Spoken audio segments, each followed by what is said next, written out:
అని మనం లోకంలో ఉండి ధర్మశాస్త్రాన్ని పాటిస్తున్నాం కదా, అన్నీ మంచి పనులే చేస్తున్నాం కదా, ఇంకా దేవుడు ఎందుకు మనకి అని మనం అనుకుంటూ ధర్మశాస్త్రం కిందే ఉండిపోతే మనం ఎక్కడుంటాము? అపవాది చేతుల్లోకి వెళ్ళిపోతాం.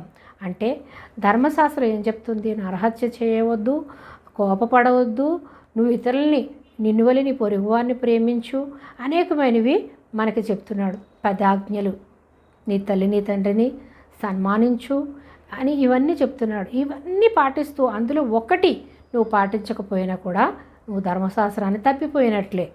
కాబట్టి ధర్మశాస్త్రంలో చెప్పిన 10 ఆజ్ఞలు మనము పాటించాలి అంటే ఏ మానవుడి వల్ల కూడా కాదు. అందుకే దేవుడు ఏమంటున్నాడు? మనుషులకు అసాధ్యం, దేవునికి సమస్తము సాధ్యం అంటాడు. ఒక ధనవంతుడు వచ్చి నేను 10 ఆజ్ఞలు పాటిస్తున్నాను, ఇంకా నాకేమైనా కొదువుగా ఉందా, నేనేం చేయాలని యేసుప్రభు వారిని అడుగుతాడు మత్తయి సువార్తలో.